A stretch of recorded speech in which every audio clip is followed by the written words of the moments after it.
mu kibanuro akunda kubibona ugasanga umuntu amaranye iryo kubago wajyambwiye ko imyaka myinshi ariko byaranse kavuga boca bamutwenga ninarega pasiteri bizakugenda uku ninarega umuyobozi wanje ku ishuri bizakugenda uku cyangwa ugasanga mu miryango hari abavuga ati nzobuduteje isoni biranashobora no kuba umuryango ukabimenya akavuga ati ntiwandagaze onkle wawe ntiwandagaze so wawe ntucafuze umuryango wacu ugasanga ivyo bintu maze imyaka myinshi kuri wowe ico kintu ukibona gute c'abakobwa bakubagurwa sanga yakuriye ahantu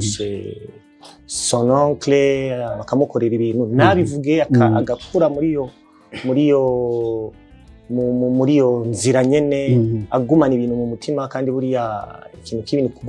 kwigumana mu mutima donc arageze ko tuva muri ako gacerere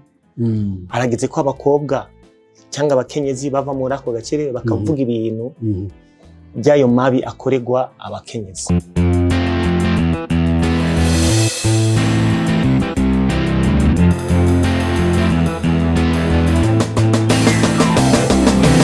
Yes, welcome to Open Mic. My name is Patrick. Turi kumwe na n'umuririmvyi Andymwag. Ndakuramukije. Yes, mahoro Patrick. Meze neza? Yeah, meze fresh cyane. Karibu kuri Kuza Music. Kuza Music ibintu bimeze neza cyane. Bimeze neza nawe wabibonye. Yeah. So wambaye agapira kariko abantu babiri bafatanya amaboko ni uruganda canke projet hari imisi 16 yo kugwanya amabi akorerwa abakenyezi cyo kimwe n'abagabo. Naguhamagaye kuri sije y'umukobwa amabi akorerwa abakobwa muri rusange. Mu kibanuro akunda kubibona ugasanga umuntu amaranye iryo kubago wajyambwiye ko imyaka myinshi ariko byaranse kavuga boca bamutwenga ninarega pasiteri bizakugenda uku ninarega umuyobozi wanje ku ishuri bizakugenda uku cyangwa ugasanga mu miryango hari abavuga ati nzobuduteje isoni biranashobora no kuba umuryango ukabimenya akavuga ati ntiwandagaze onkle wawe ntiwandagaze so wawe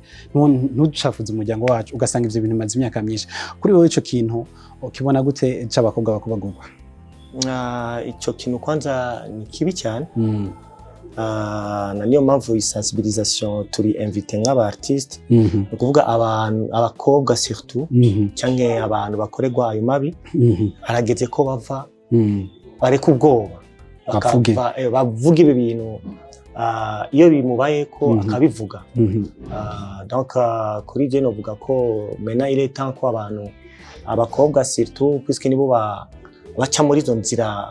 kenshi sanga yakuriye ahantu son oncle bakamukorera ibintu nabivuge agakura muri yo nzira nyene agumana ibintu mu mutima kandi buriya ikintu kibintu kwigumana mu mutima donc arageze ko tuva muri ako gacerere arageze ko abakobwa cyangwa abakenyezi bava muri ako gacerere bakavuga ibintu byayo mabi akorerwa abakenyezi kugira ngo bishobore guhagarara. Ari gihe usanga umuntu yarakivukanye ayakorewe iryo kubago akiri mutoyi gushika ashinga urugo rwiwe canke yibarukira canke n'ibibondo hoho byo kwafecta gute umwana niki ubwira abo bavyeyi bawinze vyago? Kwafecta d'abord biafecta mu bwenge psychologiquement birafecta ugasanga umuntu akuranye n'ibisebe byinshi cyane bw'ubu buzima yaciyemwo kuvuga bikaca bituma ngira n'umwana bigatuma n'umwana akurana n'ibyo bintu no muvyeyi abonye ibyo bintu ari ahantu aba ari blessé bivanye n'uyo mukobwa cyangwa uyu mwana bafise akamuraba akibuka ibintu yaciyemwo akavuga eske ibi bintu ntabwo bizoshikira umukobwa wanje nzogira gute ndabimubwire ko nanje cyangwa ndamuprotege muri iyo sens ugasanga niyo mpamvu novuga ko ni byiza cyane burya kuyagisha abana ukababwira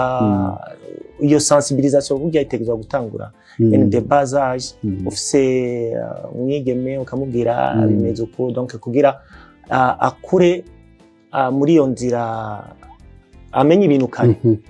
ego donc psychologiquement je ndibaza ko ni kubivuga nicyo kintu cyonyine cyofasha abantu bakabivuga n'ababikoze bagahanwa donc ibintu bikagira kugira ngo agaragarije aje kugira ni ikiringo cy'iminsi 16 muzoba muri kumwe nabo baririmbyi bagenzi bawe concert zo bitari ku 8 kazuba ku Centre Jean Kamenge wotumirira gute abakunzi banyu muri rusangi kuza kwitabira ico giteramo abakunzi b'umuziki kwanza yavuze burya mu ndirimbo cyo kuririmba message muri 3 minutes ukavuga ibintu byinshi cyane ukuvuga tuzoba turi kuri Centre Jeune itari ku 8 bizobera hariya nyene ku kibuga kuri Centre Jeune Kamenge donc abantu bariza muri quartier no n'abandi bari n'abandi akanyosha barashobora kuza zatere ushobora kuza tuzoba turi benshi abari benshi cyane nshimire na Union Européenne kuri initiative yo gufeza participer aba artistes muri campagne puisque la musique c'est la clé aussi ni indi façon yo gucommuniquer kugira message passe vite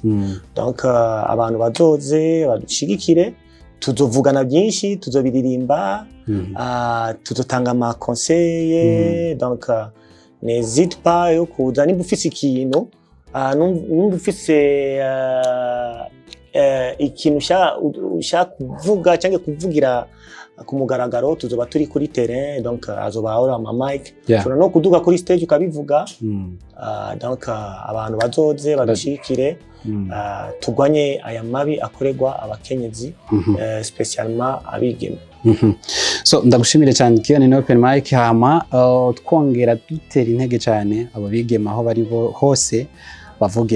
bavuge ubutungane bukore kugira ngo ntibishore kugira ko kubandanya bigwira cyane ego ni bave mu